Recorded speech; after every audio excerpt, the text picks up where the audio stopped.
پیارے بچوں آداب۔ جس طرح سے ہم نے نظم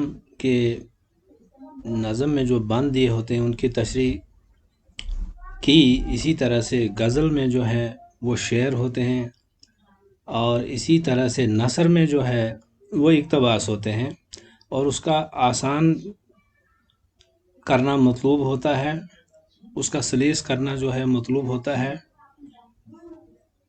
تو آج ہم آپ کو سلیس کرنا، آسان اردو میں لکھنا جو ہے سکھائیں گے۔ اقتباس چنا ہوا کلام، نثر میں سے ایک چنا ہوا کلام ہوتا ہے، ایک چھوٹا سا ٹکڑا ہوتا ہے جس کا آپ نے جو ہے سلیس کرنا ہوتا ہے یا آسان اردو میں لکھنا ہوتا ہے۔ اس سے پہلے کہ ہم جو ہے سلیس کرنا شروع کریں،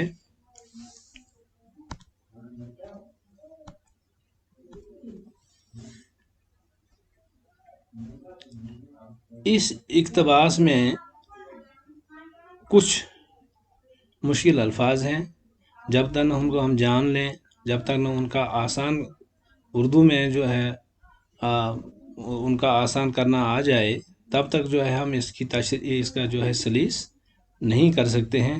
لہٰذا سب سے پہلے جو ہے میں اس اقتباس کو پڑھوں گا، اس کے بعد جو ہے کچھ مشکل جو ہے الفاظ اس میں آئیں گے، ان کو ہم لکھیں گے، ان کا معنی آپ کو بتائیں گے، اور اس کے بعد جو ہے ہم اس کا سلیس کریں گے۔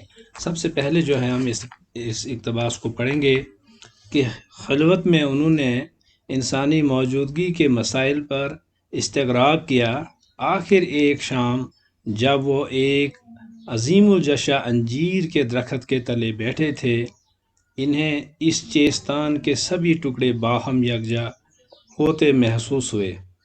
صدارت نے تمام رات تفکر میں گزاری، صبح ہوئی تو ان پر منکشف ہوا کہ انہوں نے حل پا لیا ہے، اور یہ کہ اب وہ بدھ بن گئے ہیں جس کے معنی ایک صاحب بصیرت کے ہیں۔ تب ان کی عمر 35 برس کی تھی۔ تو یہ اتنا سا اقتباس ہم چنیں گے آج، اور اس کو جو ہے سلیس کرنے کی کوشش کریں گے۔ اب اس میں جو ہے کچھ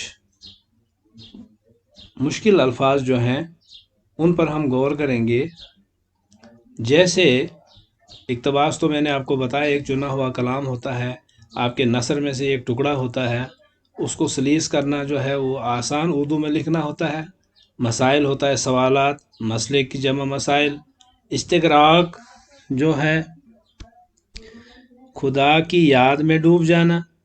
چیستان پہیلی، معمہ باہم ایک دوسرے کے ساتھ، یکجا ہوتا ہے اکٹھا، تفکر ہوتا ہے سوچ فکر، منکشف ہوتا ہے ظاہر۔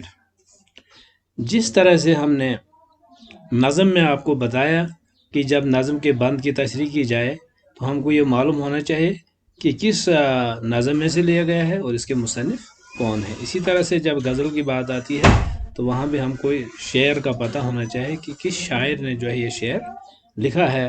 اسی طرح سے جب ہم نے سلیس کرنا ہوتا ہے تو ہم کو یہ معلوم ہونا چاہیے کہ یہ کس سبق میں سے لیا گیا ہے اور اس کے مصنف کون ہے۔ بہت سے ایسے اسباق ہیں جن میں یہ لکھا نہیں ہوتا ہے کہ اس کا مصنف کون ہے، لیکن جہاں آج ہم یہ سلیس کرنے جا رہے ہیں تو ہم جو ہے یہ اس طرح سے جو ہے سلیس جو ہے کریں گے کہ یہ اقتباس کا ٹکڑا سبق گوتم بدھ سے لیا گیا ہے۔ اس کے بعد جو ہے گوتم بدھ جو ہے وہ تنہائی میں کیا کرتے ہیں کہ تنہائی میں انہوں نے خلوت میں انہوں نے انسانی موجودگی کے مسائل پر استغراب کیا۔ خلوت ہوتا ہے تنہائی، یعنی اس میں جتنے بھی مشکل الفاظ ہیں ان کو ہم نے توڑ کر آسان اردو میں لکھنا ہے تاکہ جو ہے آسانی سے بچہ جو ہے وہ اس بات کو سمجھ جائے اور اس کا سلیس بھی کر پائے۔ تو خلوت میں کیا ہوتا ہے کہ تنہائی میں انہوں نے انسانی موجودگی کے مسائل یعنی سوال پر غور و خوض کیا، وہ خدا کی یاد میں ڈوب گئے. آخر ایک شام جب وہ ایک عظیم الجشا انجیر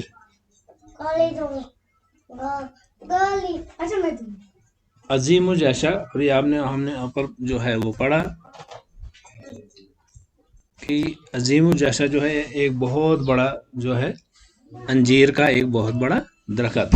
تو انجیر کے ایک بہت بڑے درخت کے نیچے بیٹھے تھے.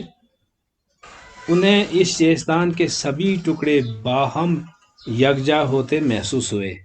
تو پھر کیا ہوا؟ انہیں چیستان ہوتا ہے پہیلی کے سبھی ٹکڑے ایک دوسرے کے ساتھ یکجا ہوتا ہے اکٹھا ہوتے محسوس ہوئے. سدھارتھ یعنی گوتم بدھ کا اصلی نام جو تھا وہ سدھارتھ تھا. تو سدھارتھ نے تمام رات جو ہے وہ فکر میں گزاری. صبح ہوئی تفکر میں گزاری یعنی فکر میں گزاری. صبح ہوئی تو ان پر منکشف ہوا کہ انہوں نے حل پا لیا. صبح ہوئی تو ان پر منکشف ہوتا ہے ظاہر ہوا کہ انہوں نے اپنے سوالوں کا جو ہے حل پا لیا ہے، اور یہ کہ وہ اب بدھ بن گئے ہیں، جس کے معنی ہے خدا کو جاننے والا. یعنی بدھ بن جانے کا مطلب کیا ہے؟ جس کے معنی ہے خدا کو جاننے والا. لیکن جب وہ یہ خدا کو جاننے والے بن گئے تب جو ہے گوتم بدھ کی عمر جو تھی وہ کتنے سال تھی؟ ان کی عمر اس وقت کتنے سال کی تھی؟ تب ان کی عمر جو ہے وہ 35 سال کی تھی. تو پیارے بچوں، یہ آج ہم نے جو ہے سلیس کرنا جو ہے سیکھنے کی کوشش کی ہے. مجھے امید ہے کہ آپ کو جو ہے یہ پتہ لگ گیا ہوگا کہ نظم کا جو بند ہوتا ہے اس کی تشریح کرتے ہیں، اور اس میں بھی مصنف ہوتا ہے، اس میں بھی شاعر ہوتا ہے، اس میں بھی لکھنے والا ہوتا ہے. اور یہ بھی ہم کو معلوم ہونا چاہیے کہ کس میں سے. اسی طرح سے جب ہم غزل کی کسی شعر کی تشریح کرتے ہیں تو وہ بھی کسی شاعر کا ہوتا ہے. اور اسی طرح سے جب ہم سلیس کرتے ہیں تو ہم کو یہ معلوم ہونا چاہیے کہ یہ اقتباس کا ٹکڑا جو ہے کہ سبق سے لیا گیا ہے، اور پھر اس میں جو مشکل الفاظ ہوتے ہیں ان کو آسان اردو میں لکھنے کی ہم نے کوشش کرنی ہے، تاکہ جو ہے اس بند کا، اس ٹکڑے کا جو ہے وہ سلیس ہو جائے. آپ اسی طرح سے اگلا جو اس کا اقتباس ہے، آپ کے نصابی کتاب میں سے جو نثر میں سبق ہے گوتم بدھ، اس کا اگلا جو اقتباس کا جو ہے ٹکڑا ہے اس کو جو ہے سلیس جو ہے کرنے کی کوشش کریں گے. اور محنت اور لگن سے جو ہے آپ محنت کریں گے، کیونکہ محنت ہی جو ہے کامیابی کی کنجی ہے. اور کسی شاعر نے بھی خوب کہا ہے کہ ہے نقش سب ناتمام خون جگر کے بغیر، نغمہ ہے سودائے خام خون جگر کے بغیر. آداب.